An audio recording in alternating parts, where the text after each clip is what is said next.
Good morning, everybody. This is Erick Becker from Cummins & White. I am the head of the Labor and Employment Law Department here.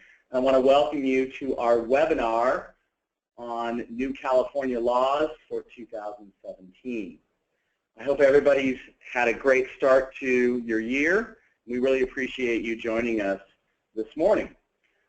We do have a fair amount of material to cover for you today. I'm going to start with some good news.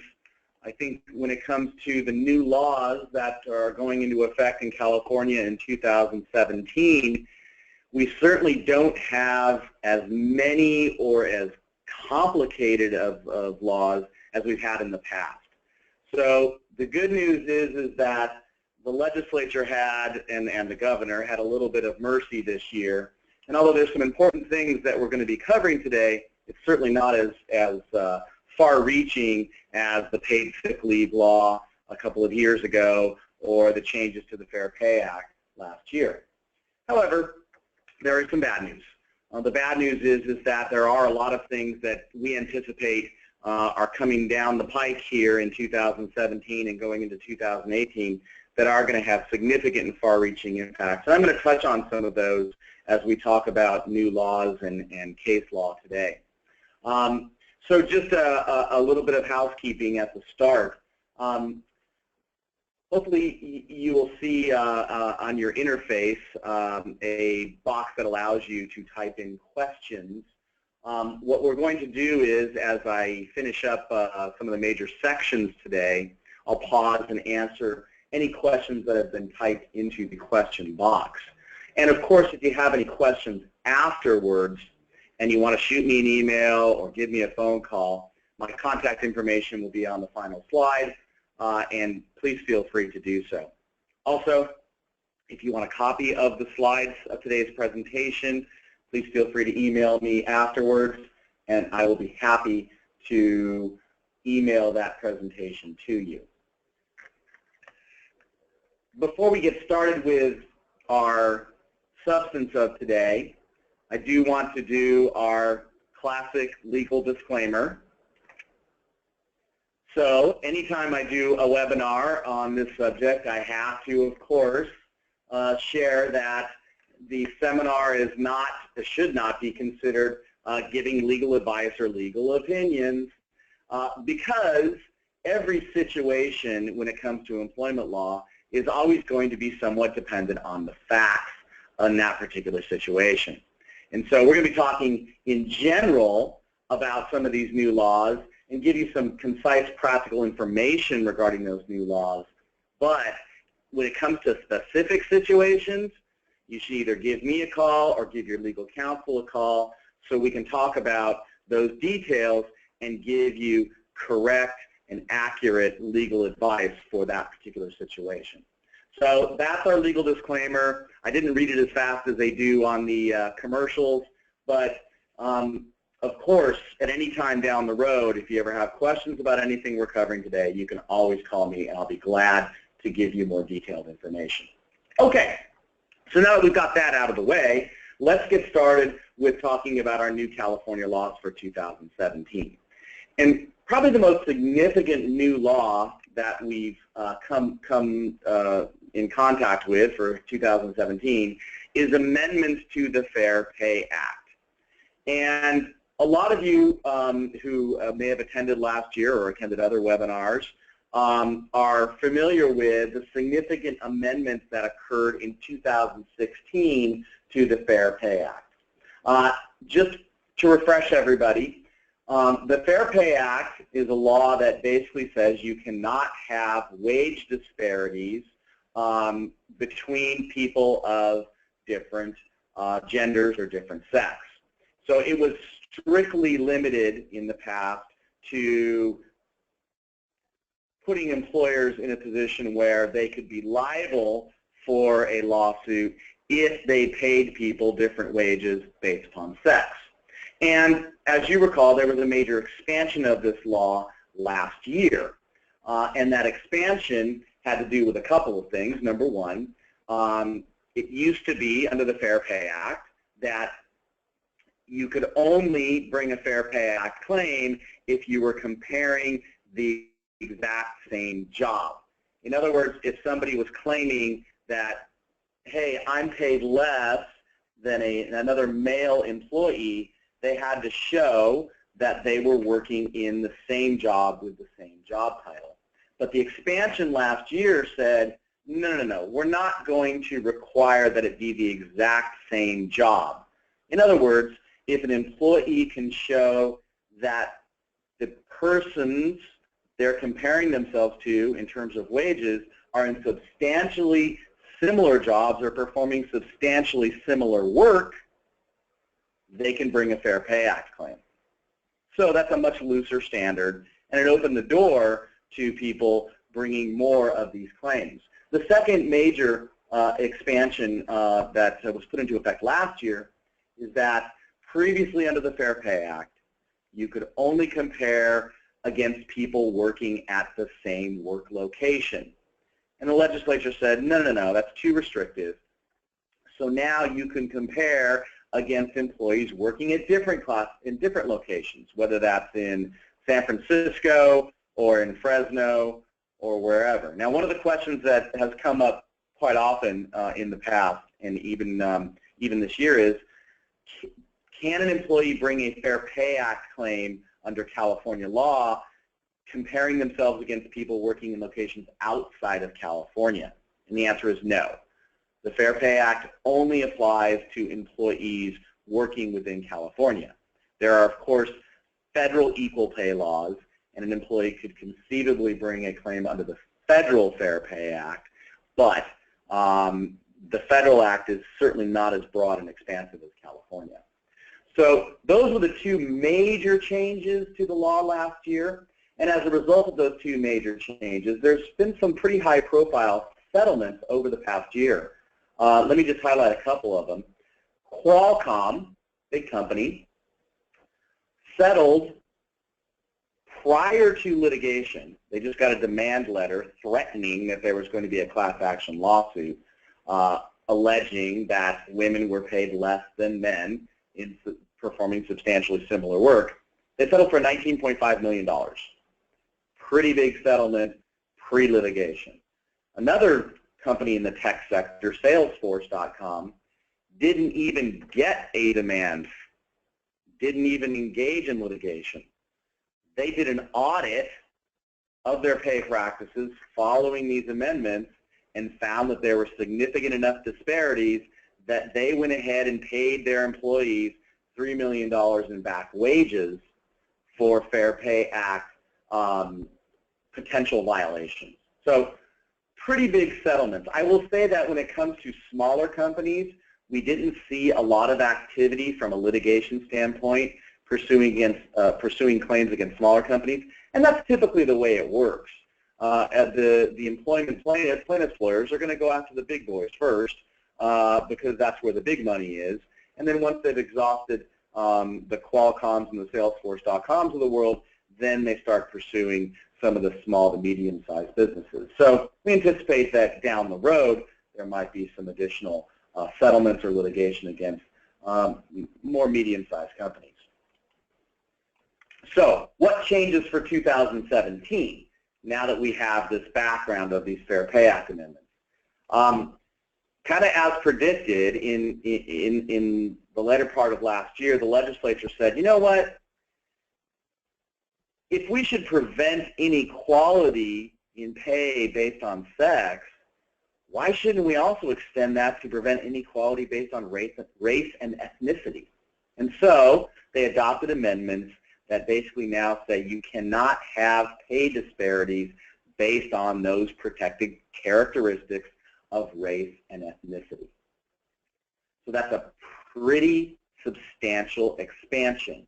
So now, for instance, if I'm an employee working in Southern California, and let's say I'm Asian, and I believe that there's other employees performing substantially similar work in Northern California who are Caucasian, and the Caucasian employees are being paid a higher rate of pay than me, I would have the right to bring a Fair Pay Act claim.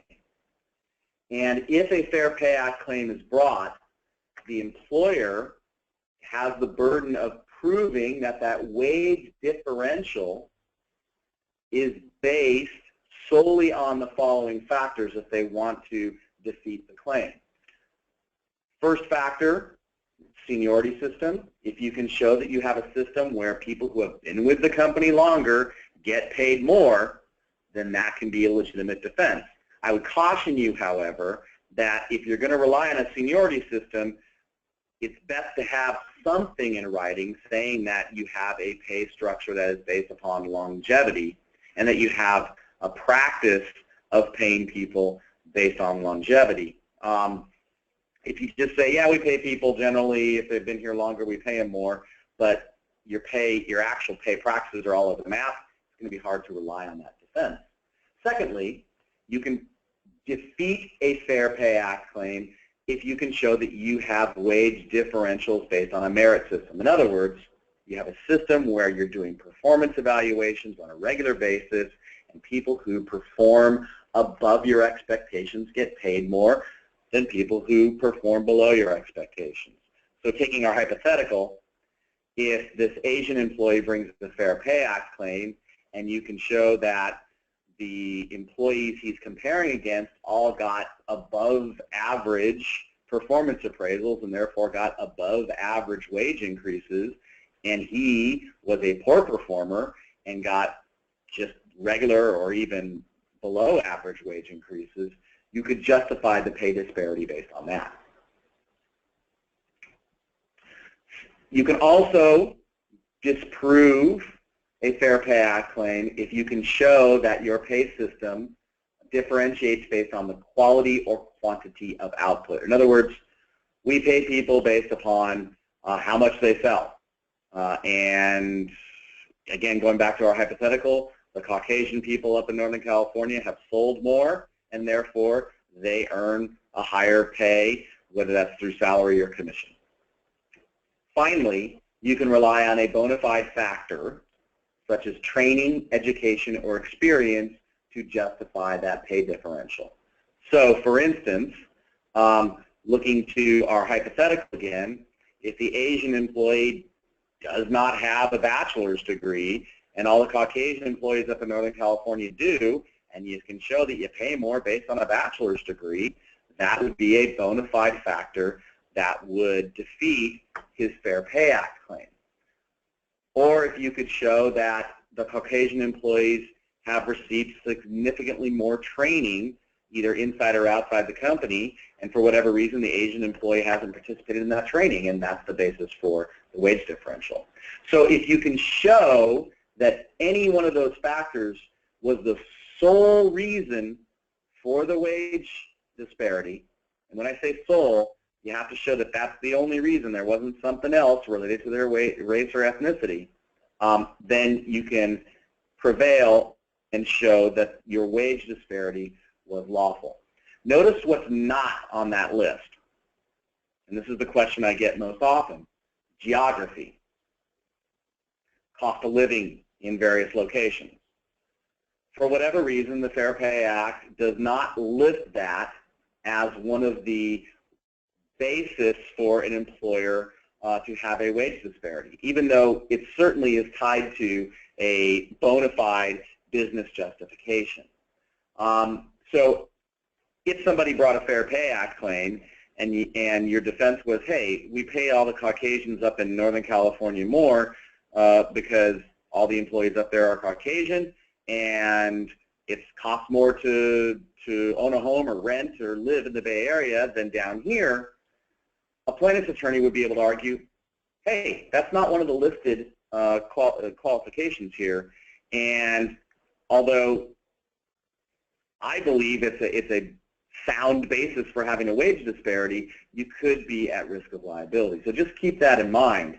What you really want to focus on is these four areas if you want to disprove a claim based on race or ethnicity.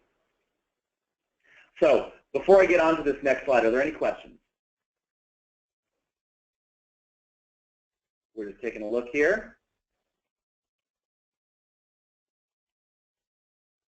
can education or years of experience fall into this act? And I think we answered that in that somebody hired with 20 years of experience as a manager, okay, they have higher education, higher experience, and you've got some other manager who doesn't have that prior experience in management, you can use that to justify that pay differential. Okay, let me move on and talk about another aspect of the amendments to the Fair Pay Act, and that is prior salary.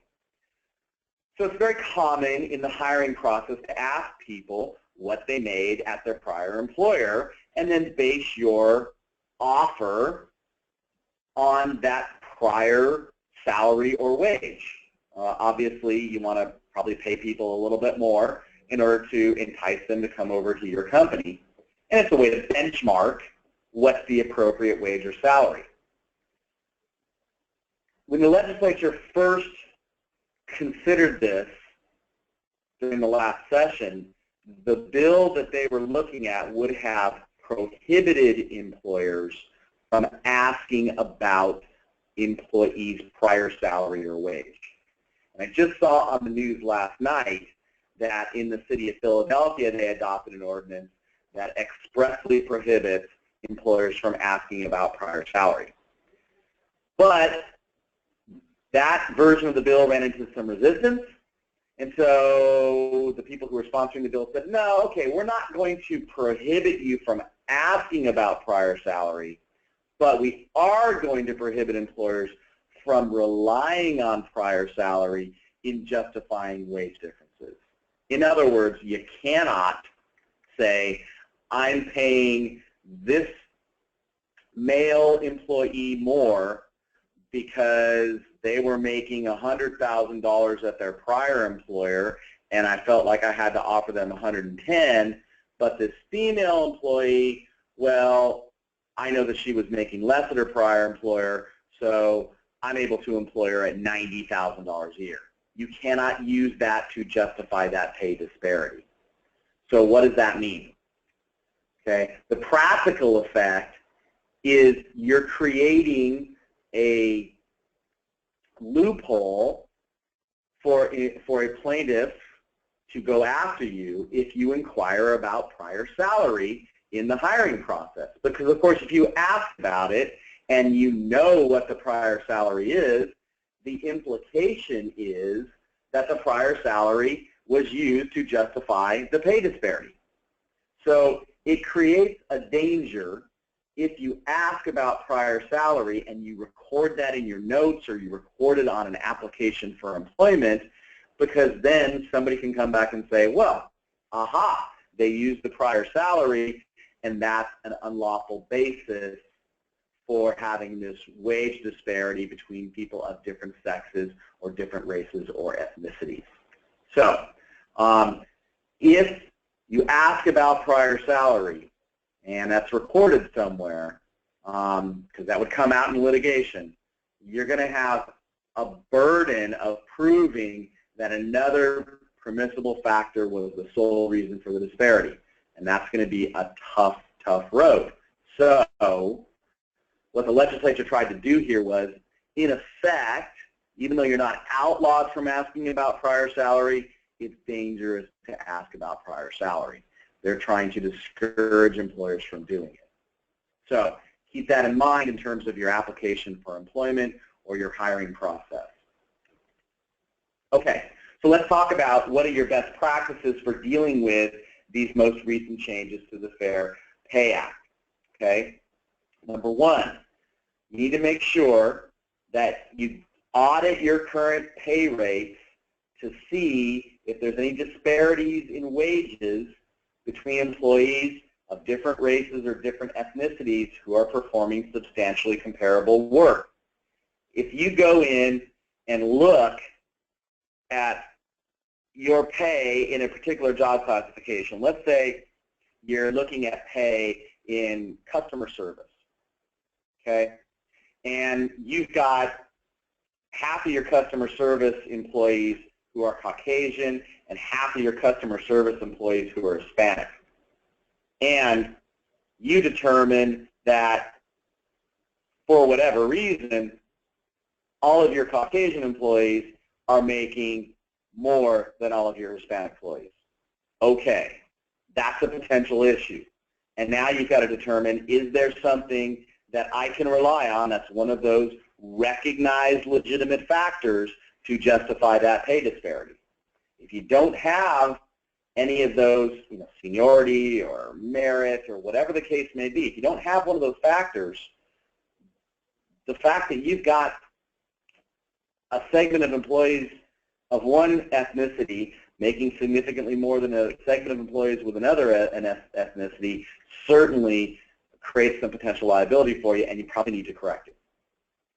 One of the questions that we just saw up on the screen, would you recommend that prior salary be removed from the application? Yeah, I would. I would recommend it, because the reason is that if it's in the application, then it's in writing. It's pretty strong evidence to show that prior salary may have been considered in setting wage rates, and that could set you up for a little bit of liability. So I would recommend that you remove that from the application. Second thing I would recommend is you audit practices on setting initial wage rates upon hire to avoid using prior salary information, whether that's the application, whether that's in your general interview questions. And lastly, you need to make sure that you train your supervisors on using permissible factors.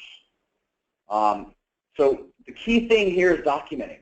Okay, if you've got a supervisor who is in an interview and they're talking to this employee and they're going through their resume, and it shows a significant difference in prior experience as compared to other employees who are currently in that position, you want to make sure you note that in the interview notes, because that could be your basis for offering them a higher rate of pay in order to get them to come over to your company. So also check your handbook pay provisions. Make sure that when it comes to your EEOC statement about all the protected classifications, that it mentions that we don't discriminate in any terms and conditions of employment, including wages. One thing I want to mention before we move on. Based on what we've seen over the past 2 years, it's only a matter of time before the legislature goes ahead and says, you know what, we're going to prohibit any wage disparities based on any of the protected classifications. So we started with sex, now we've got race and ethnicity. What's coming next? Age, gender identity and expression, sexual orientation, veteran status, disability, et cetera, et cetera, et cetera. You know that's coming down the road. So it's time to start thinking about this and getting out ahead of it rather than waiting for the other shoe to drop and being subject to a Fair Pay Act claim. So let's see if we have any other questions.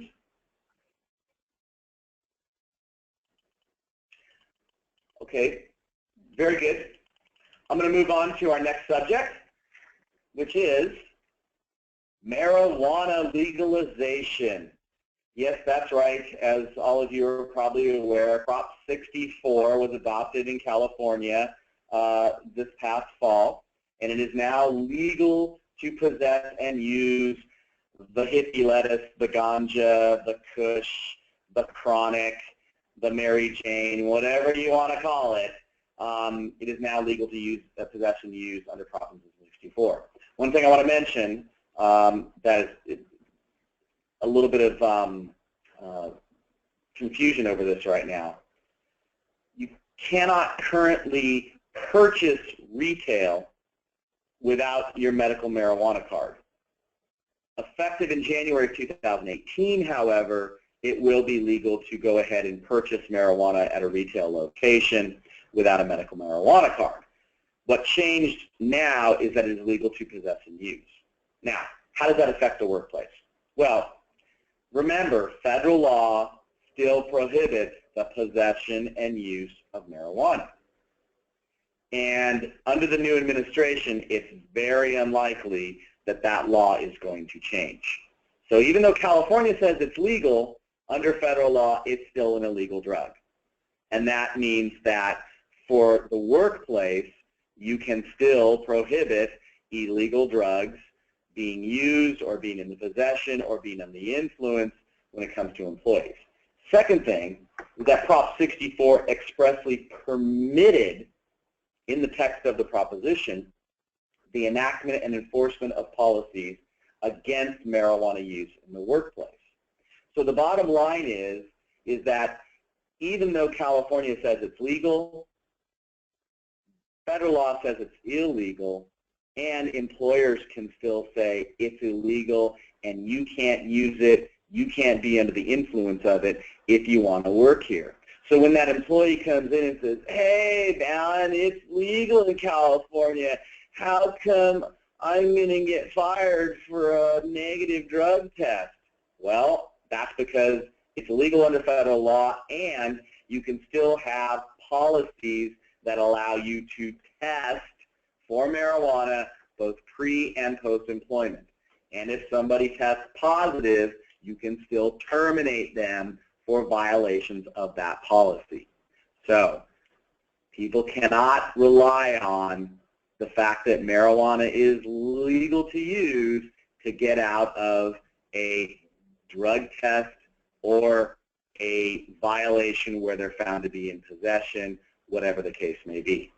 Now, one of the things you should do is revise your drug and alcohol policies to address legalization. So let's talk about a couple samples of what you should change in your handbook to reflect marijuana legalization. So here's one sample.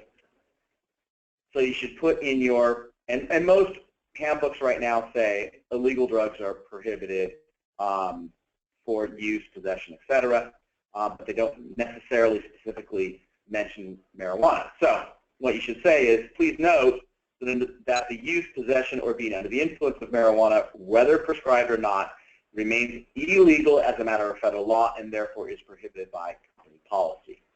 Or alternatively, if your handbook uses the term illegal drugs, you can say illegal drugs include drugs, the possession or use of which is prohibited as a matter of federal, state, or local law and includes marijuana, whether obtained by prescription or not, which continues to be prohibited by federal law. So let me throw a hypothetical out there. Let's say an employee comes and says, hey, I just want to let you know I've been diagnosed with epilepsy and my doctor has prescribed me marijuana because that helps with my symptoms. So if you ever drug test me, I just want to let you know that I'm going to test positive. And I would like to request a reasonable accommodation because of my disability as an epileptic that I be allowed to smoke marijuana, not on site, obviously, but in my own home. Do you have to grant that as a reasonable accommodation? And I think the answer is no, because federal law still prohibits smoking marijuana. And by definition, a reasonable accommodation isn't allowing people to violate the law. So do you have to accommodate that employee by allowing them to use marijuana and be excused if they test positive for marijuana? And the answer is no, at least so far. Let me mention another law that changed effective in 2017, and that has to do with domestic violence leave. As those of you are probably aware, most of you are probably aware, victims of domestic violence, including sexual assault and stalking, are already entitled to leave and other protections under California law. If an employee comes in and says, hey, I need to go to a court appearance because I'm seeking a temporary restraining order against my spouse for domestic violence, or I need psychological treatment because I've been a victim of sexual assault, you generally have to grant leave. What changes in 2017 is that the legislature says you now must give written notice of those leave rights to employees upon hire or upon request from the employee. So This only applies if you have 25 or more employees. So the notice requirement only applies if you have 25 or more employees. And it takes effect in July of this year. So the notice requirement only goes into effect once the Labor Commissioner develops a notice form. And the Labor Commissioner is supposed to do that before July 1st. So do you have to use the notice form that's being developed by the Labor Commissioner? No. But if you want to use that notice form, it's going to be on their website, the Department of Industrial Relations, on or before July 1st. And once that takes effect, you're going to have to give that notice. Now, the easiest thing to do is to make sure it's included in your employee handbook. So you want to make sure that you have a section in your employee handbook, if you have, especially if you have 25 or more employees, so that you provide notice to employees upon hire. Question, how much leave do you have to provide victims of domestic violence? The answer is that you have to provide as much leave as is necessary to provide a reasonable accommodation. Very similar to disability discrimination. So if someone comes in and says, hey, I need to be off for a month because I'm going to go into an in-treatment program for psychological counseling, my advice would be grant the leave unless you can show that that would create a really high burden on the employer. So make sure that's in your handbook. It's the easiest way to make sure you're giving notice to employees. Okay, let's talk about restrooms and gender identity. So one of the new laws that was passed that goes into effect actually in March, goes into effect March 1st. And this law is known as Assembly Bill 1732. And what 1732 said was that if you've got single-use restrooms on premises, means a restroom that's designed for one person to use at a time, you know, single toilet, single stall, okay, you have to have the sign on the door indicating that either gender is permitted to use that restroom. So that typical sign that shows the man and the woman has to go on the door. Now, you're not required, if you don't have any single stall restrooms at your premises right now, you're not required to make one. And you're not required to convert an existing restroom to a single stall restroom. All you have to do is make sure that if you've got a single stall restroom on the premises, that single stall restroom has that on the door. Now, one of the questions that I've had come up multiple times is, well, what about our owner? He's got a private restroom in his office. Does his private restroom have to have that sign on it?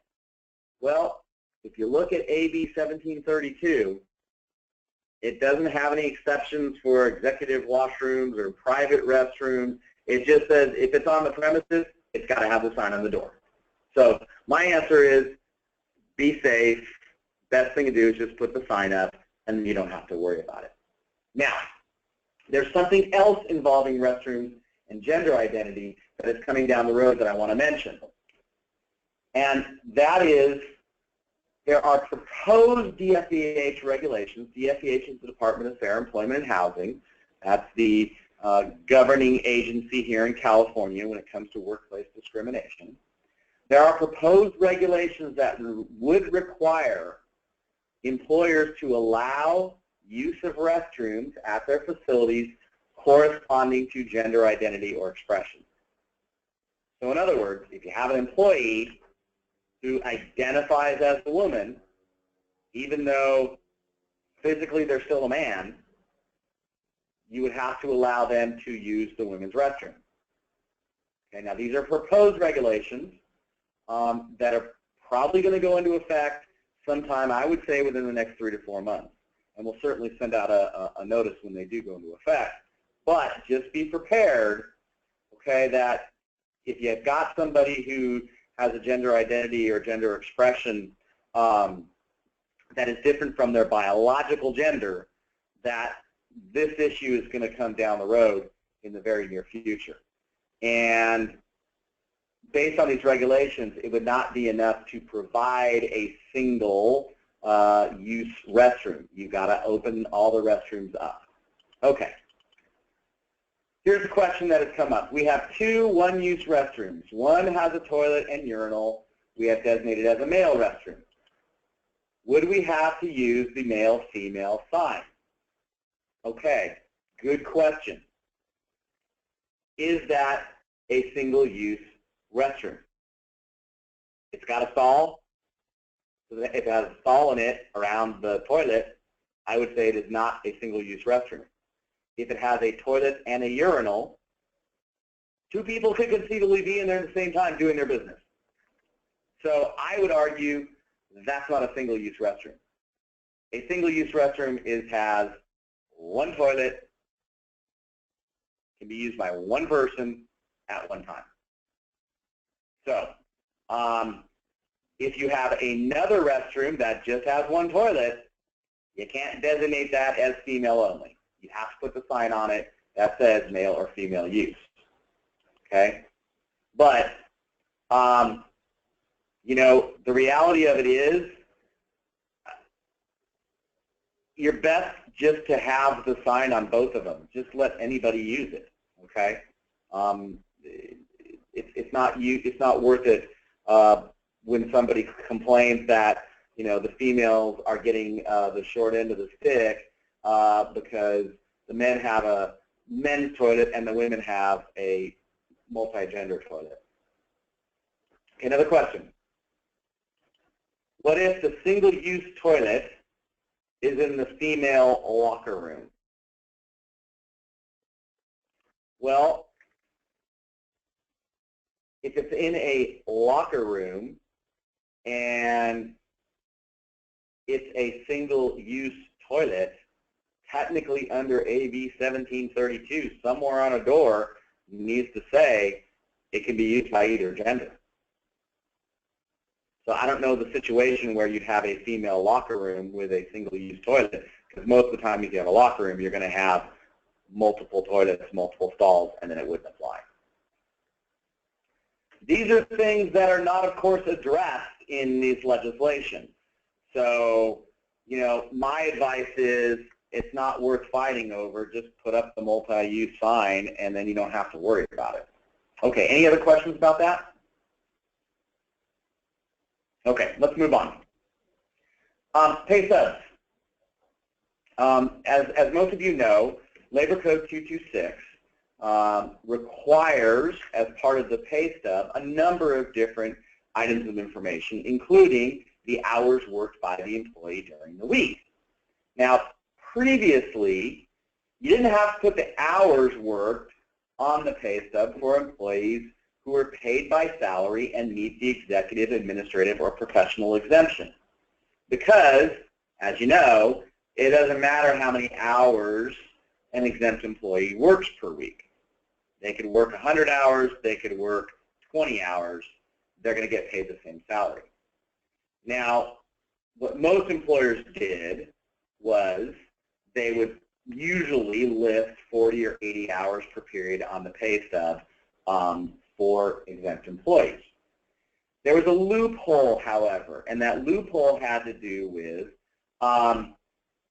other exempt employees who don't fall within the executive or administrative or professional exemption. For example, outside salespeople. And there was a federal case where somebody sued because they were an outside salesperson and the pay stub didn't list their hours, and the argument was the law doesn't exempt outside salespersons from Labor Code 226, so therefore they have a lawsuit. So in a victory for employers, one of the few times this happens, we actually win one. This new law that was passed clarifies it is not necessary to list hours on the pay stub for any exempt employees. So whether you're outside salesperson, whether you're a computer software professional, anything that makes you exempt, you don't have to list the hours on the pay stub. Nobody can sue you under Labor Code 226 if you do not list those hours. So that's good news. That's a win for employers. question, should you, list hours on the pay stub? It's up to you. You can list 40 hours, you can list 80 hours, you can list no hours when it comes to exempt employees. Of course, for non-exempt employees, you got to put the hours on the pay stub. So that makes things a little bit easier. Okay, let's move on to a pretty significant topic, which is criminal background checks in hiring. A couple things are happening in that area. Number one, there was a law passed this year, takes effect this year, that you cannot ask applicants about arrest, detention, or adjudication of offenses under the juvenile court system. Now, most employers have already ceased doing this. Most applications exclude juvenile offenses, but now it is absolutely ironclad in the law. You cannot ask about anything that happened in the juvenile court system as part of the hiring system. So that's pretty clear cut. What is coming down the road, however, is a little broader, and you need to be aware of this. There are, again, proposed DFEH regulations that'll probably take effect sometime this year that are going to affect how you can use criminal background checks in hiring. So this is what the DFEH regulations say. They say that if an employer asks about criminal background and uses criminal background in making employment decisions, that can be considered discriminatory and a violation of the law if the employee can show that there is generally an adverse impact on a race, ethnicity, etc., based on different conviction rates. So let's say the employee is able to show, hey, they did a criminal background check on me, and they found that I was convicted of assault, and it's proven based on statistics that African Americans get convicted of assault at a higher rate than Caucasians, and therefore the employer disqualifying me from employment is discriminatory. Once the employee is able to establish that, then the burden shifts to the employer to prove that their decision to disqualify that applicant was not discriminatory. And how do you prove that? Well, you've got to prove that the criminal background check, okay, and the decision not to hire the employee based upon their conviction was job-related and consistent with business necessity. In other words, you've got to show that your decision not to hire has a demonstrable relationship to successful job performance and measure fitness for the job. And you got to evaluate that based on the nature and gravity of the offense.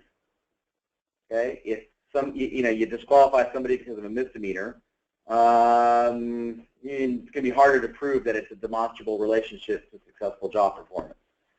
You also have to evaluate that based on time since the conviction and completion of sentence. If it happened 30 years ago versus last year, harder to prove. And lastly, it's got to be somehow connected to the nature of the job sought. Okay, if you're hiring somebody for a particular position and the conviction isn't really related to what they do in their job, it's going to be harder to prove that it was, the decision was job-related and consistent with business necessity. So you can have a bright line rule disqualifying applicants with certain convictions. So for instance, you could have a rule, anybody hired for the accounting department cannot have a conviction of embezzlement. You still have to prove that that's job related, but you can have a bright line rule, okay? Or you can decide based on an individual assessment of each type of conviction. And if you decide not to hire somebody based on that individual assessment, you must give notice to the applicant that they were screened out due to the conviction. You have to allow the applicant to explain why the conviction should not disqualify them, and you must consider any other information provided before you make the final decision. So very similar in a lot of ways to the Fair Credit Act reporting requirements, but this would basically require, the difference is that the Fair Credit Reporting Act requirements don't have to do with defending against a discrimination complaint.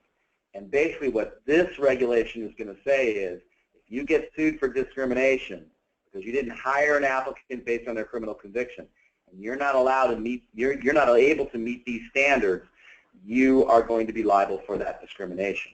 So it is a pretty significant expansion, and it's going to put more of the onus on employers to make sure that if they're making decisions in hiring based on criminal background, they have that well documented. Any questions about that aspect of criminal background checks?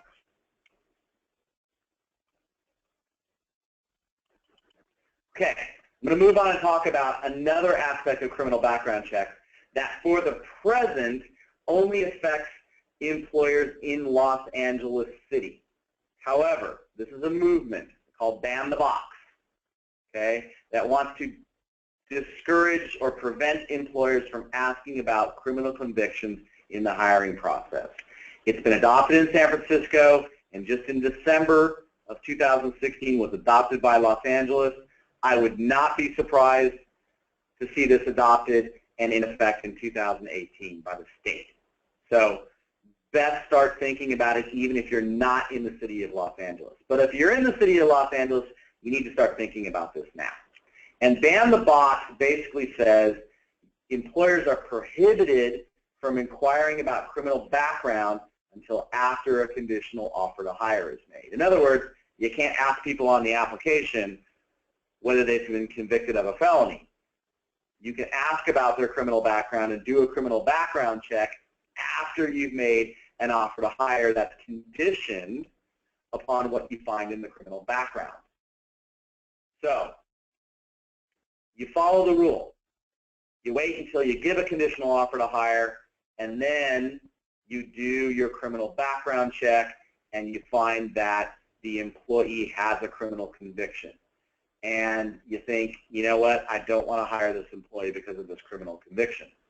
Now, the Ban the Box ordinance adopted by the Los Angeles City Council says you have to go through a fair chance process if the offer is withdrawn. What is a fair chance process? Well, what the city requires is that you have to do a written assessment of the link between the applicant's conviction and the risks that conviction poses to that employee performing their job duties.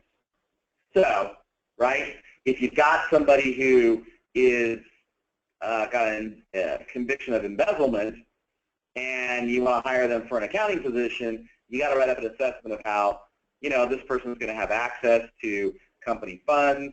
They'll be able to reconcile company checkbooks, and you know, if they got a past history of embezzlement, that puts us at risk of being embezzled ourselves. That should be sufficient.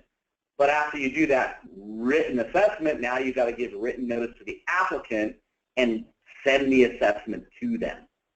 So you've got to actually go through the process of sending it to the applicant and saying, okay, applicant, what do you have to say about this? Can you explain it? And then there's a 5-day waiting period after you give notice before you can actually say, we're not going to hire you.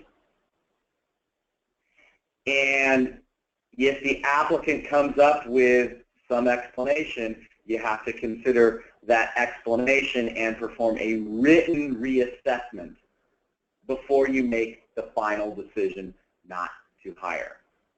So what Ban the Box really does is it makes it much more difficult to make a hiring decision based on a criminal background check, because they're putting all these hoops up that you've got to jump through. Okay, question. Can you still ask the applicant on the application if they have been convicted? In Los Angeles City, the answer is no. Outside of Los Angeles City, at least for right now, the answer is yes. Okay. Next change. Okay, this change was adopted in 2017, but it's not going into effect until January 1st, 2018, but I want to highlight it very quickly, and that is a change to the paid family leave program. As you guys are probably aware, paid family leave is a California state program that pays people when they have to take time off to care for a newborn, care for a family member due to an illness, etc. And that's paid through taxes. It does not give a right to the employee to take a leave of absence, however. It's only if the employer either grants the leave of absence or the employee is able to take a leave of absence under CFRA or FMLA. So there is going to be an increase in benefits effective January 1st, 2018. The wage replacement for most employees is 60%. It's going to go to 70% for employees making 1/3 or less of the average wages in the state. So there's going to be an added boost, a little bit more incentive for people to take paid family leave. But more importantly, effective January 1st, 2018, the 7-day waiting period to collect benefits is being eliminated.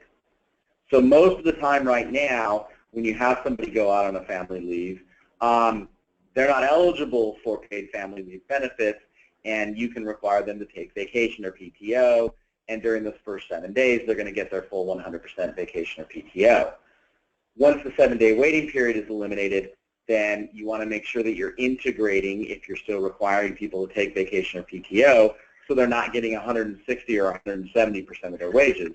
They're only getting 100%, 30 or 40% of it coming from vacation or PTO. But that's something you can plan for because it's not going into effect until January 1st, 2018, but it is coming down the road.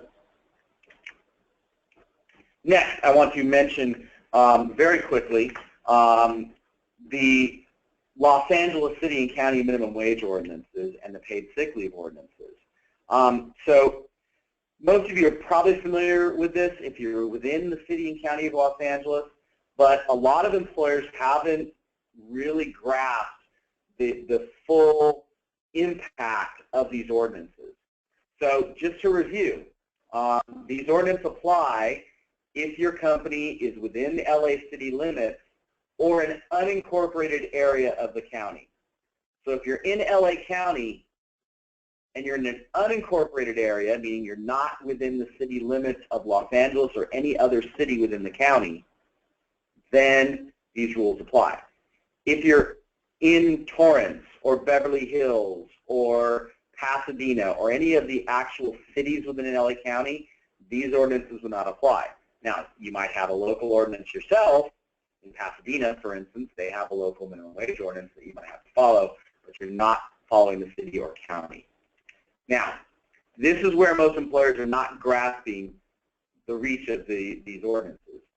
These ordinances apply to any employee who works at least 2 hours in a work week within the boundaries of the city or the county. So even if your company is headquartered, let's say, in Buena Park in Orange County, but you've got employees going out and working on projects in Los Angeles City, and they're spending more than 2 hours a week within the city limits, you've got to follow this minimum wage ordinance. Does not matter where the employer is located or where the employee regularly works or lives. If they're working within the city limits or the county limits, you have to follow the minimum wage ordinance. And you should put up a posting at locations where the covered employees work. So, for instance, if you're in Buena Park, but you've got employees who are working in LA City who work out of that Buena Park facility, you should put up the posting that's required by the city at your Buena Park facility, even though you're not within the city or county limits. And if you have people working with unincorporated areas of LA County, you must give them notice of the minimum wage at the time of hire. So the County of Los Angeles puts an additional burden on employers. So what are the minimum wage rates in LA City and LA County? They're different. One other thing. There's a 4-year record retention requirement required by both the city and the county. So you have to keep pay records for at least 4 years. Here's the minimum wage schedule, and it's broken down based on the number of workers you have. If you have 26 or more employees, you're paying a higher minimum wage than if you have 25 or fewer. So you'll see, July 1st, 2017. So July of this year, if you have 26 or more workers, the minimum wage is going to $12 an hour. which of course is much higher than the state minimum wage, which went up to $10.50 effective January 1st, 2017. Now, if you have 25 or less employees, you're going to be matching the state minimum wage. So for right now, you're only going to have to pay $10.50. So you're already paying $10.50, so it's not going to really affect you if you have 25 or fewer employees until we get to 2018. And you can see it goes up from there, and both the city and the county are going to reach that $15 an hour mark faster than the state. And after 2021, then it's going to be adjusted tied to the rate of inflation. So, question. Does any duty drive time through the unincorporated areas of the county count towards the 2 hours? Great question, okay? Basically, the ordinances say if you're performing work within the city limits, that should count towards the 2 hours. And I could see the argument being made that if you're driving through the county, you're performing work in that county. So that is something that will probably be determined by litigation down the road. I can see the flip side of the argument being, hey, you're going from one place to the other. That's not really performing work. That's not what the ordinance is designed for, and therefore we shouldn't be required to do that minimum wage. I think if you want to be safe, you should count any time work, even if that's driving, obviously not on the commute, but if you're driving as part of your job and you're driving through an unincorporated area, that should count towards the 2 hours per week. How do you track that? That's another question. You know, if it's not trackable, it's going to be very hard for the employee to prove that they actually worked the 2 hours, and your likelihood of a suit based on that is probably pretty small. Another question, what is the Orange County schedule? Hey, I've got some good news for those of us who are behind the orange curtain. There is no Orange County schedule. None of the cities in Orange County and the county have not adopted a minimum wage ordinance yet. So when it comes to Orange County, when it comes to Riverside County, when it comes to San Bernardino County, you follow the state minimum wage. Now, there's also another aspect of this, and that is the paid sick leave. So let me just talk about this very briefly. In Los Angeles City only, this doesn't apply to people working in the county, just in the city limits of Los Angeles. Effective July 1st of last year, there is a paid sick leave requirement that is greater than the paid sick leave requirement under state law.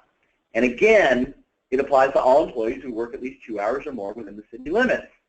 So if you work 2 hours a week within the city limits, you're going to accrue sick leave under the Los Angeles City statute. And what does the Los Angeles City statute say? It says you accrue 1 hour for every 30 hours worked, so that matches the state paid sick leave, but you get to accrue up to a max of 48 hours annually, and you can use 48 hours annually, or the company can just grant you a lump sum of 48 hours annually. As you know, the state requirement is only that you grant 24 hours that can be used in any year. So the LA City sick leave allotment that can be used during a year is double what the state allows. And another difference between the city ordinance and the state ordinance is that unused sick leave carries over. So state, you have a carryover provision unless you grant a lump sum. If you grant a lump sum every year, there is no carryover, right? But under the city ordinance, whether you grant it as a lump sum or whether people accrue, they can carry over sick leave. But if you have a policy that caps it at 72 hours, then you could cap it at 72 hours. You can't cap the carryover accrual at anything less than 72 hours, which is greater than what the state says. State, you can cap accrual at 48. Lastly, about the LA City ordinance, this is really crazy. The LA City ordinance says you can take sick leave to care for anyone related by blood or affinity that has a close association with the employee. What does affinity and a close association mean? Does that mean your best buddy? Does that mean your neighbor? I don't know. I don't know. The city made this so broad that it's really hard to understand what that definition is. So generally speaking, when it comes to the city sick leave, if someone says, hey, I got to care for my niece, I got to care for my roommate, you know, not somebody I'm married with, not my girlfriend, boyfriend, just my roommate, I'm probably going to say you're going to have to grant that sick leave. Let them use it up. Okay, any questions about the other questions about the LA City minimum wage or sick leave ordinances? Okay.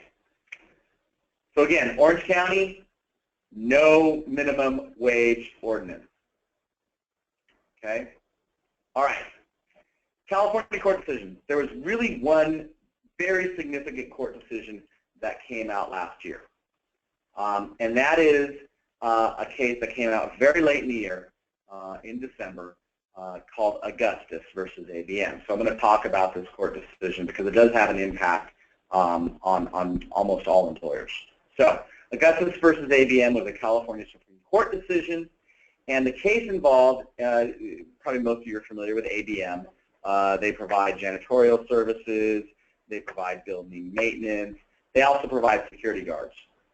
And ABM had a number of security guards that they employed throughout the state, and they provided them with rest periods, right? They were in compliance in giving them 2 10-minute rest periods per workday, in one rest period every 4 hours, right? So that wasn't the issue.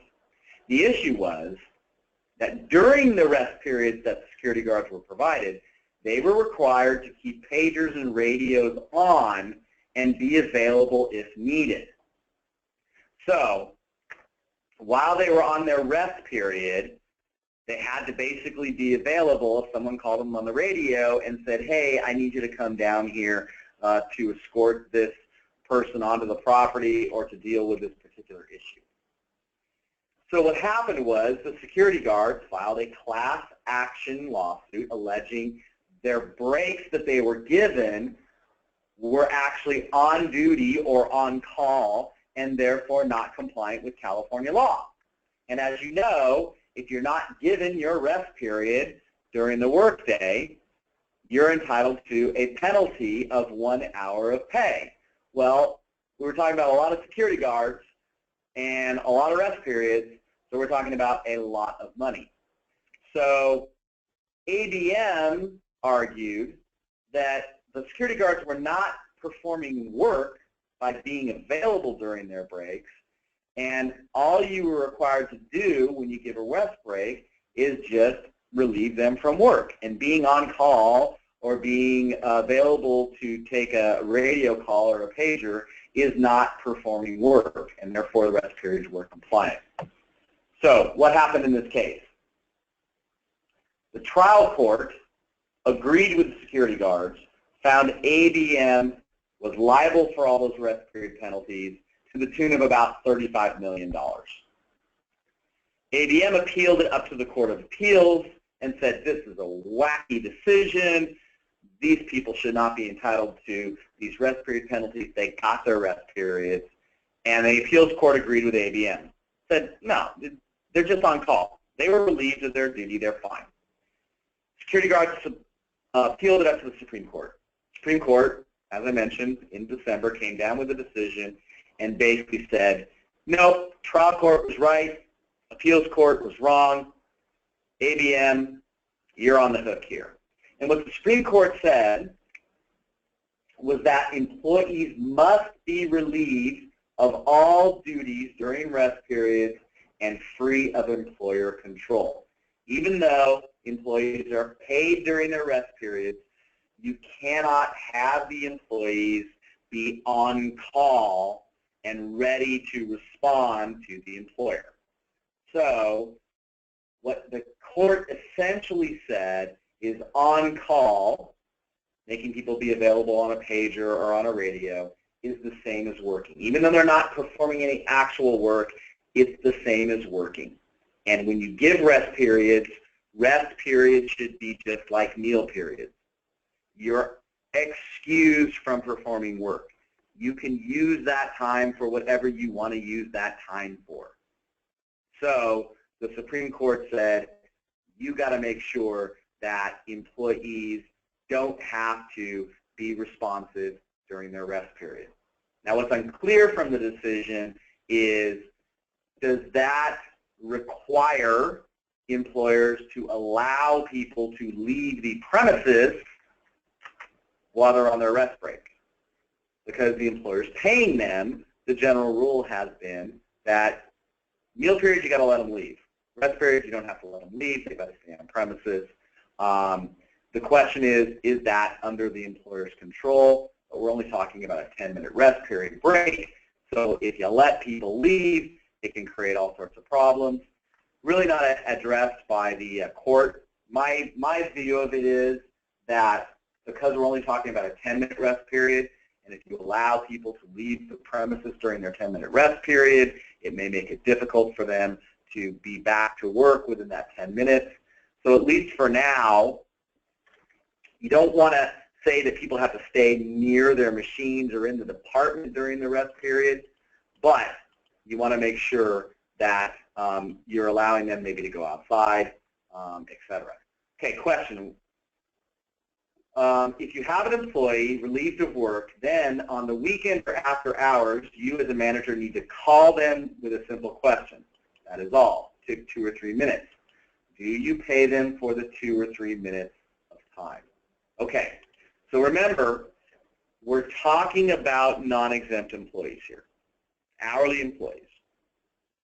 So if it's an exempt employee, you can call them on the weekend all you want. You can email them on the weekend all you want, text them all you want. Their salary incorporates that. If we're talking about a non-exempt employee and you need to call them over the weekend and ask them a question, that is work time. So technically under the law, you should compensate them for that time. If you email them over the weekend and they have to reply to your email, that is compensable time. Now, there is a de minimis aspect of this. If you talk to somebody for 10 seconds, is that compensable? I think the courts would say that's de minimis. You don't have to compensate that. But 2 or 3 minutes, you know, that's work time. And technically, that should be paid.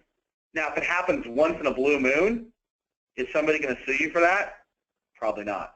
But if it happens regularly, you better make sure that they're tracking their time and you're compensing them, paying them for that time. Okay, another question. If a location has only one employee working, do you need to close the location for that 10 minutes so that they are not working? Okay. Very good question. If they have only one person and they are basically on call so that their rest period would be interrupted, okay, so that they can't do with that time what they want, then you probably have to close that location or give them some time during their 4 hours where they can take 10 minutes uninterrupted. Relieve them, you know, send somebody over there. If not, if you can't do that, your safest thing to do would be to pay them the penalty every day. Pay them 1 hour of pay because they're not going to be able to get their rest periods. Under Augustus, you know, there is no on-duty rest period waiver like there is for meal periods. So, you know, if they're able to go back to a break room and they're free to do whatever they want and they're not interrupted during that rest period, I think it's a compliant rest period. Now, the other thing is, of course, with rest periods, you can make rest periods available. People can choose not to take their rest periods. Okay, it's not like meal periods where you really want to make sure they take it. Rest periods, they can choose not to take it.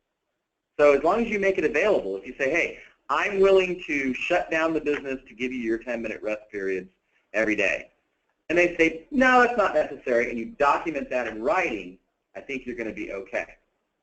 Next, paid on-duty meal breaks with signed consent with 5 1/4 or 7 1/4 hours worked.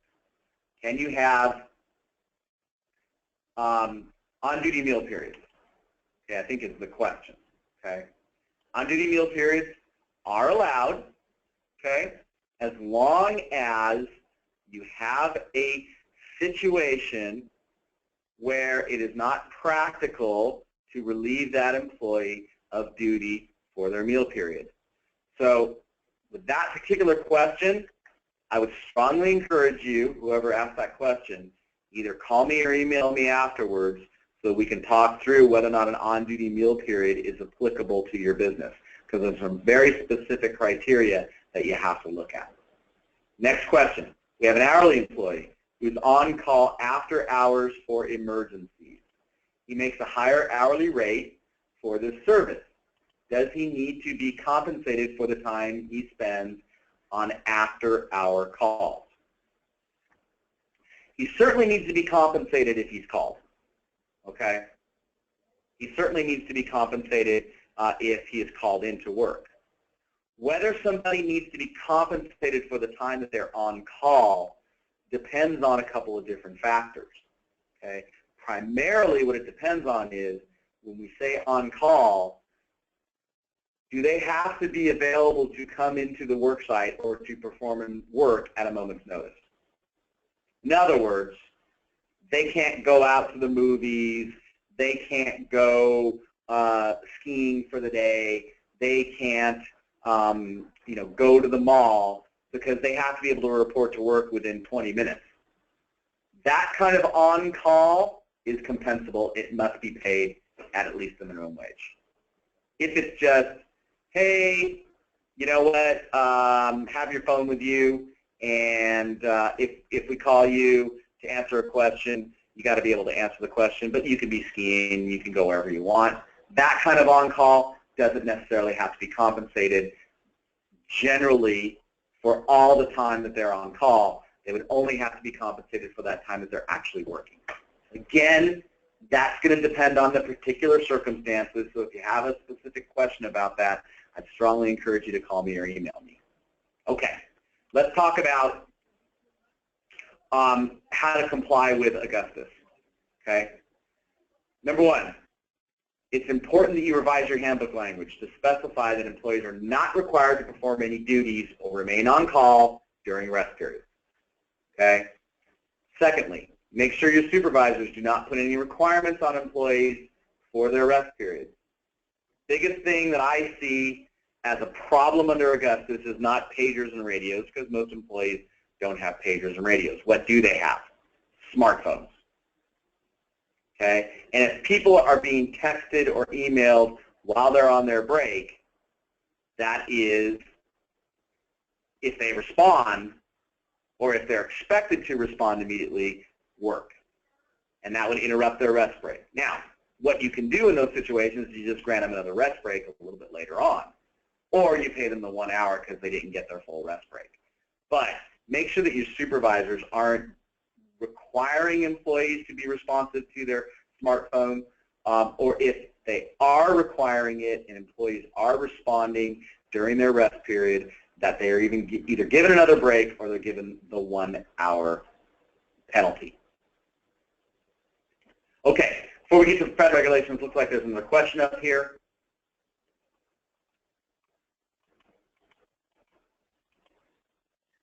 Nope. Okay, that's just the old question. Oh, sorry about that. All right, very quickly, a couple things about federal regulations. Some good news, some not so good news. Let's talk about a couple of important federal regulations. We certainly see with the Trump administration a willingness to lighten up on employment regulations.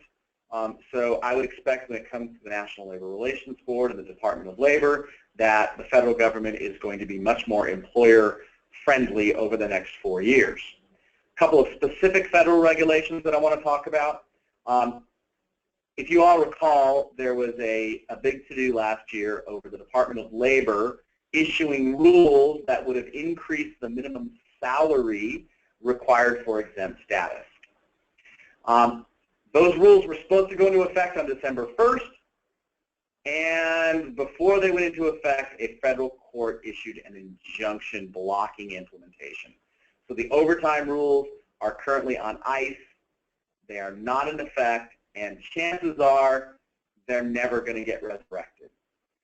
But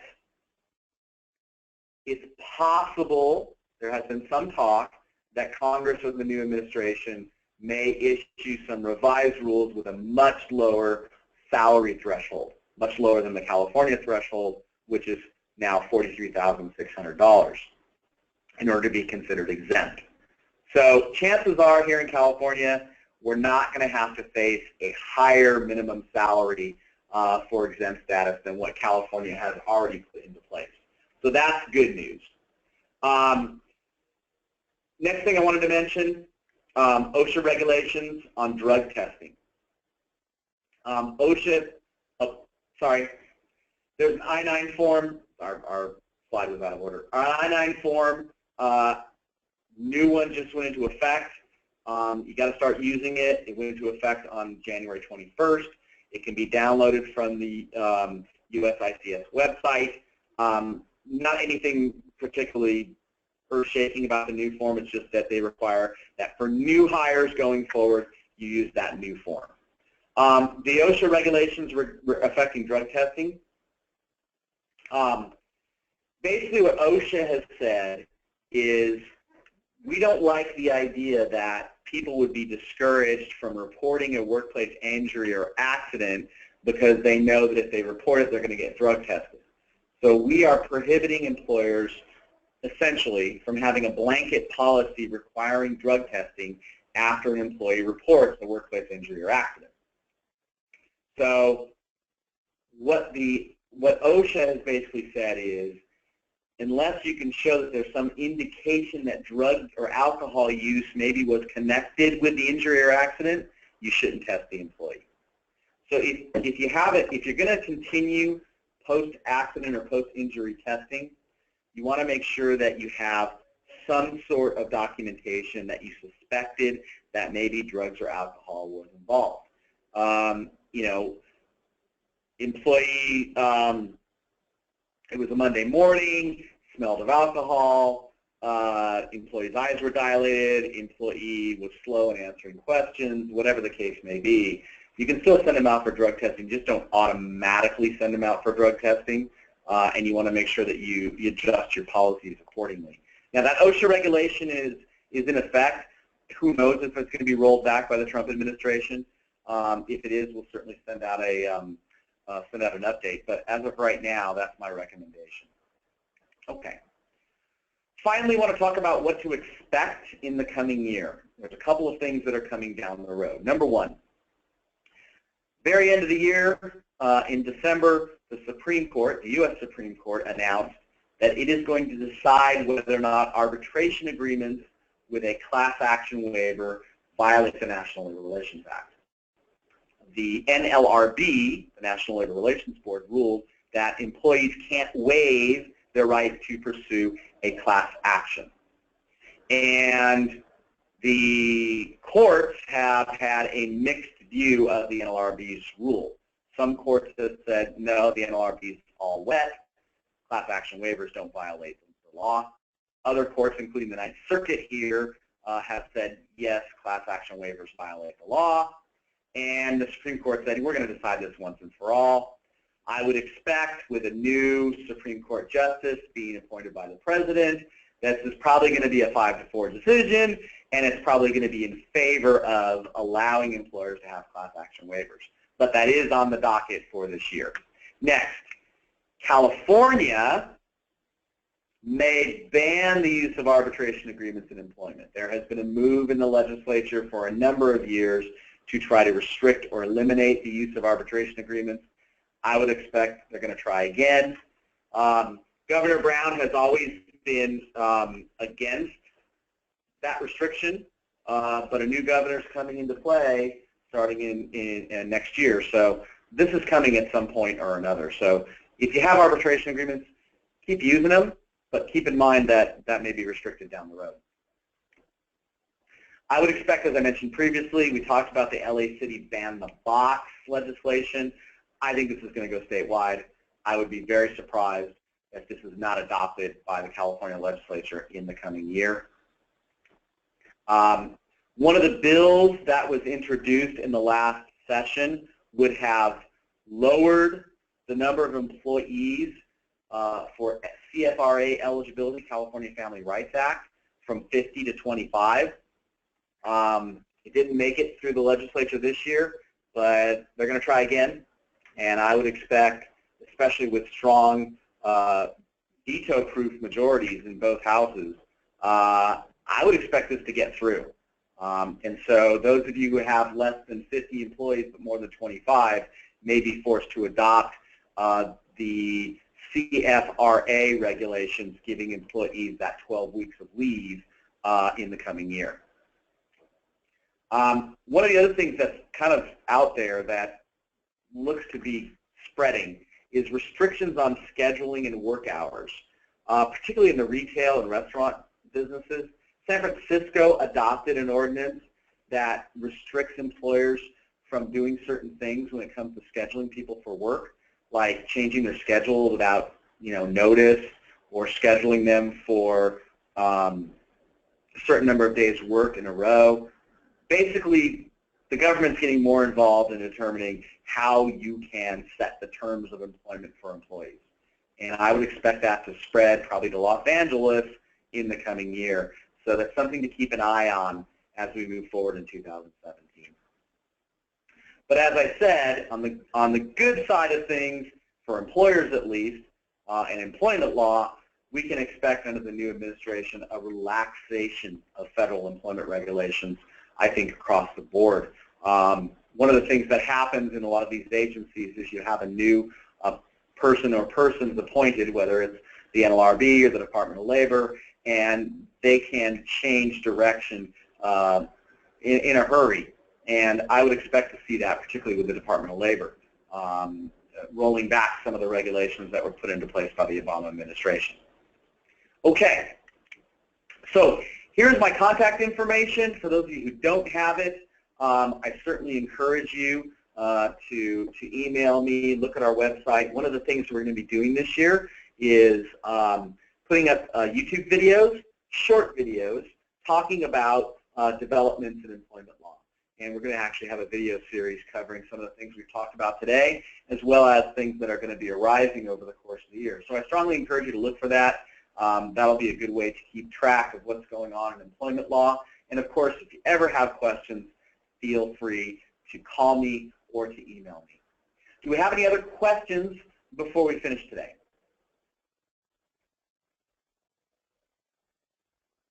Okay, for those of you who asked me those specific questions about on-duty meal period and on-call and after hours, please feel free to contact me.